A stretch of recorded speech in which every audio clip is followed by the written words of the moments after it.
C'est un port départemental depuis à peu près un an. Et donc, comme sur les autres ports départementaux, moi j'y exerce la police portuaire. Donc moi je fais ça sur 8 ports départementaux.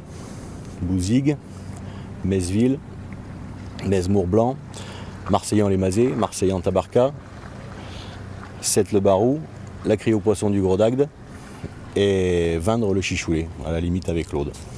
Donc on a 4 ports mixtes et 4 ports professionnels. Le travail de police a 2 volets.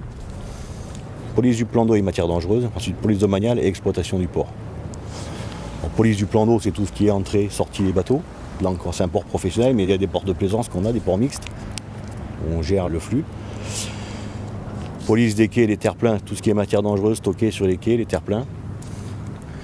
Vérifier qu'il n'y ait pas de bateaux stockés au sec qui font des carénages. Ça arrive régulièrement. Vérifier au niveau des décanteurs, que les décanteurs soient nettoyés régulièrement, puisque tout ce qui sort du décanteur, ça repart dans le plan d'eau. C'est les contraventions, si vous voulez, ce qu'on appelle contraventions de grande voirie, c'est les plus répandus. Des travaux sur coque et trucs comme ça. Après, essentiellement, c'est ce que je regarde, moi. La propreté du plan d'eau, si je vois une irisation, quelque chose, je cherche à savoir d'où ça vient.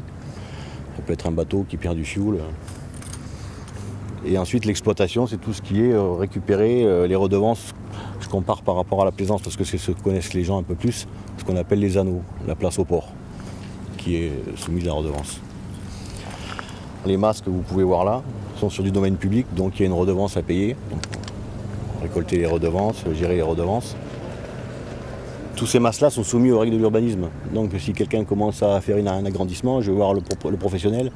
Je lui demande est-ce que vous avez fait les démarches administratives qu'il faut, la mairie, tout le monde. Il y en a beaucoup qui agrandissent sans rien demander à personne. Donc nous derrière, après, on remet les choses sur les rails.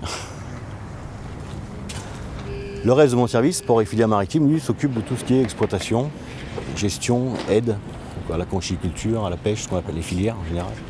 Parce qu'on est surtout là d'abord pour les aider.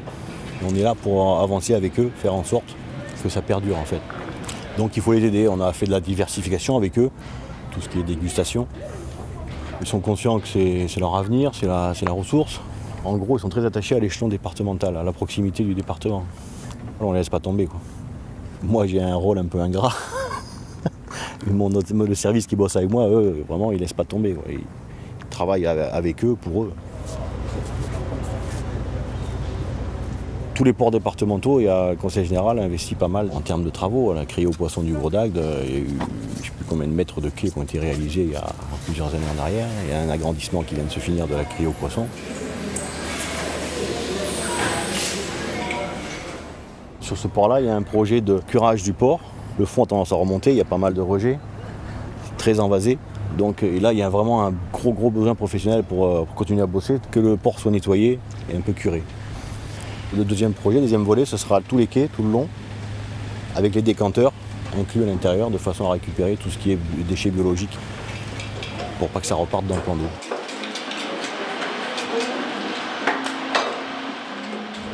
Le but du service port filière maritime, c'est ça.